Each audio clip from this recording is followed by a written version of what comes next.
रामायण के सुंदरकांड में हनुमान जी के साहस और देवाधीन कर्म का वर्णन किया गया है। हनुमान जी की भेंट राम जी से उनके वनवास के समय तब हुई जब राम जी अपने भ्राता लक्ष्मण के साथ अपनी पत्नी सीता की खोज कर रहे थे। सीता माता को लंकापति रावण छल से हरण करके ले गया था। सीता जी को खोजते हुए दोनों भ्राता ऋषिमुख पर्वत के समीप पहुंच गए, जहां सुग्रीव अपने अनुयायियों के साथ अपने ज्येष्ठ भ्राता बाली से छिपकर रहते थे। वानरराज बाली ने अपने छोटे भ्राता सुग्रीव को एक गंभीर मिथ्याबोध के चलते अपने साम्राज्य से बाहर निकाल दिया था और वो किसी भी तरह से सुग्रीव से तर्क सुनने के लिए तैयार नहीं था। साथ ही बाली ने सुग्रीव की पत्नी को भी अपने पास बलपूर्वक रखा हुआ था। राम और लक्ष्मण को आता देख सुग्रीव ने हनुमान को उनका परिचय जानने के लिए भेजा। हनुमान एक ब्राह्मण के वेश में उनके समीप गए। हनुमान के मुख से प्रथम शब्द सुनते ही श्री राम ने लक्ष्मण से कहा कि कोई भी बिना वेद पुराण को जाने ऐसा नहीं बोल सकता जैसा इस ब्राह्मण ने बोला है। राम जी को उस ब्राह्मण के मुख, नेत्र, माथा, भौहें व अन्य किसी भी शारीरिक संरचना से कुछ भी मिथ्या प्रतीत नहीं हुआ। राम जी ने लक्ष्मण से कहा कि इस ब्राह्मण के मंत्रमुग्ध उच्चारण को सुन के तो शत्रु भी अस्त्र त्याग देगा। उन्होंने ब्राह्मण की ओर प्रसन्नता करते हुए कहा कि वो नरेश राजा निसंकोच ही सफल होगा जिसके पास ऐसा गुप्तचर होगा। श्री राम के मुख से इन सब बातों को सुनकर हनुमान जी ने अपना वास्तविक रूप धारण किया और श्री राम के चरणों में नतमस्तक हो गए। श्री राम ने उन्हें उठाकर अपने हृदय से लगा लिया। जिस दिन एक भक्त और भगवान का हनुमान और प्रभु राम के रूप में अटूट और अनस्वर मिलन हुआ, तत्पश्चात हनुमान ने श्री राम और सुग्रीव को मित्रता करवाई। उसके पश्चात ही श्री राम ने बाली को मारकर सुग्रीव को उसका सम्मान और गौरव वापस दिलाया और लंका युद्ध में सुग्रीव ने अपनी वानर सेना के साथ श्री राम का सहयोग दिया। सीता माता की खोज में वानरों का एक दल दक्षिण तट पर पहुंच गया, मगर इतने विशाल सागर को लांघने का साहस किसी में भी नहीं था। स्वयं हनुमान जी भी बहुत चिंतित थे कि कैसे इस समस्या का समाधान निकाला जाए। उसी समय जामवंत और बाकी अन्य वानरों ने हनुमान को उसकी अद्भुत शक्तियों का स्मरण कराया।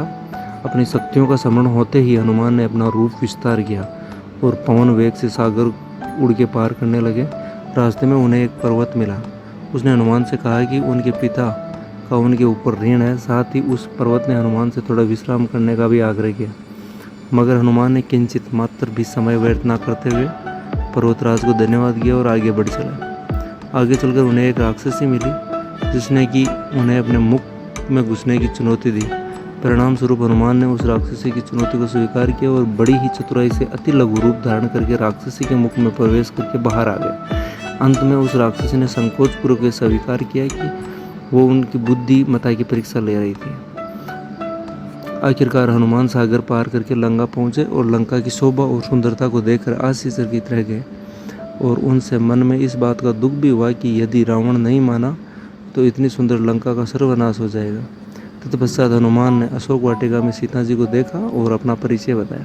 साथ ही उन्होंने अपने माता पिता को सांत्वना दी और साथ ही वापस प्रभु श्री राम के पास चलने का आग्रह भी किया, मगर माता सीता ने यह कहकर अस्वीकार कर दिया कि ऐसा होने पर श्री राम के पुरुषार्थ को ठेस पहुंचेगी।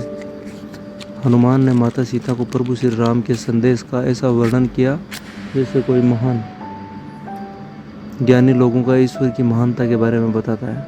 माता सीता से मिलने के पश्चात हनुमान प्रतिशोध लेने के लिए लंका को तहस नहस करने लगे। उनको बंदी बनाने के लिए रावण पुत्र मेघनाथ इंद्रजीत ने ब्रह्मास्त्र का प्रयोग किया। ब्रह्मा जी का सामना करते हुए हनुमान ने स्वयं को ब्रह्मास्त्र में बंधन में बंधने दिया। साथ ही उन्होंने विचार किया कि इस अवसर का लाभ उठाकर वो लंका के विख्यात रावण से मिल भी लेंगे और उनकी शक्ति का अनुमान भी लगा लेंगे। इन्हीं सब बातों को सोचकर हनुमान ने स्वयं को रावण के समक्ष बंदी बनाकर उपस्थित होने दिया। उन्हें रावण के समक्ष लाया गया तो उन्होंने रावण को प्रभु श्री राम का चेतावनी भरा संदेश सुनाया और साथ ही ये भी कहा कि यदि रावण माता सीता को आदरपूर्वक प्रभु श्री राम को लौटा देगा तो प्रभु उसे क्षमा कर देंगे।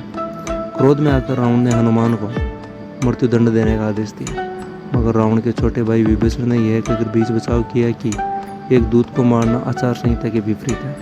यह सुनकर रावण ने हनुमान की पूंछ में आग लगाने का आदेश दिया। जब रावण के सैनिक हनुमान की पूंछ में कपड़ा लपेट रहे थे तब हनुमान ने अपनी पूंछ को खूब लंबा कर दिया और सैनिक कुछ समय तक परेशान करने के पश्चात पूंछ में आग लगाने का अवसर दे दिया।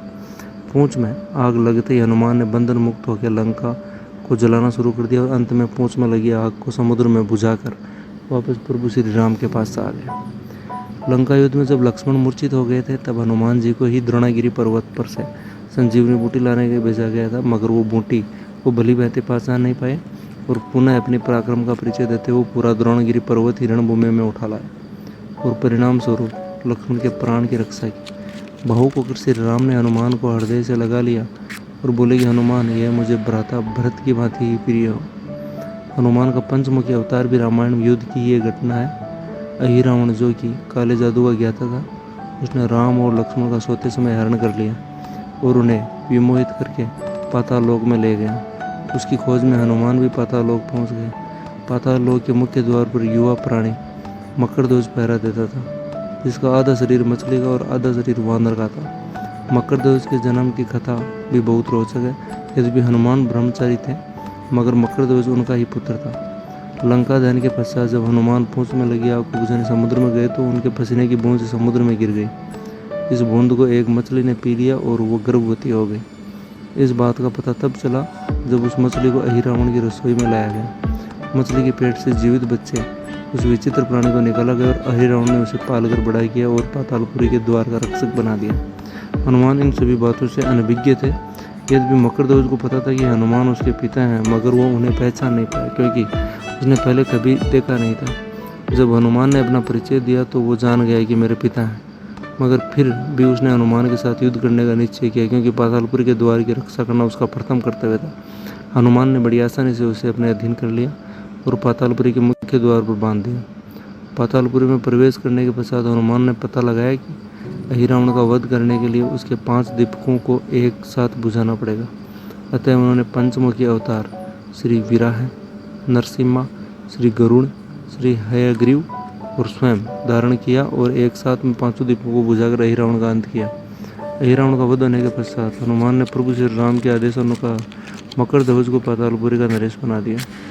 युद्ध समाप्त होने के साथ ही श्री राम का 14 वर्ष का वनवास भी समाप्त हो गया। तभी श्री राम को स्मरण हुआ कि यदि वो वनवास समाप्त होने के साथ ही अयोध्या नहीं पहुंचे तो भरत उनके प्राण त्याग देंगे। साथ ही उनको इस बात का भी आभास हुआ कि उन्हें वहां वापस जाने में अंतिम दिन से थोड़ा विलंब हो जाएगा। इस बात को सोचकर श्री राम चिंतित थे, मगर हनुमान ने अयोध्या जाकर श्री राम के आने की जानकारी दी और भरत के प्राण बचाकर श्री राम को चिंता मुक्त किया। अयोध्या में राज्याभिषेक होने के बाद प्रभु श्री राम उन सभी को सम्मानित करने का निर्णय लिया जिन्होंने लंका युद्ध में रावण को पराजित करने में उनकी सहायता की थी। उनकी सभा में एक भव्य समारोह का आयोजन किया गया जिसमें पूरी वानर सेना को उपहार देकर सम्मानित किया गया। हनुमान को भी उपहार लेने के लिए बुलाया गया। हनुमान मंच पर गए मगर उन्हें उपहार की कोई जिज्ञासा नहीं थी। हनुमान को ऊपर आता देख भावना से अभिलुप्त श्री राम ने उन्हें गले लगा लिया और कहा कि हनुमान ने अपने निश्चल सेवा पराक्रम से जो योगदान दिया है उसके बदले में ऐसा कोई उपहार नहीं है जो उनको दिया जा सके। मगर अनुराग स्वरूप माता सीता ने अपना एक मोतियों का हार उन्हें भेंट किया। उपहार लेने के उपरांत हनुमान माला से एक एक मोती को तोड़कर देखने लगे। यह देखकर सभा में उपस्थित सदस्यों ने उन्हें इसका कारण पूछा तो हनुमान ने कहा कि वो ये देख रहे हैं मोतियों के अंदर उनके प्रभु श्री राम माता सीता हैं कि नहीं, क्योंकि यदि वो उनमें नहीं है तो इस हार का उनके लिए कोई मूल्य नहीं है। यह सुनकर कुछ लोगों ने कहा कि हनुमान के मन में प्रभु श्री राम और माता सीता के लिए उतना प्रेम नहीं है जितना उन्हें लगता है। इतना सुनते ही हनुमान ने अपनी छाती चीर के लोगों को दिखाई और यह देखकर स्तब्ध हो गए। वास्तव में उनके हृदय में प्रभु श्री राम और माता सीता की छवि विद्यमान थी।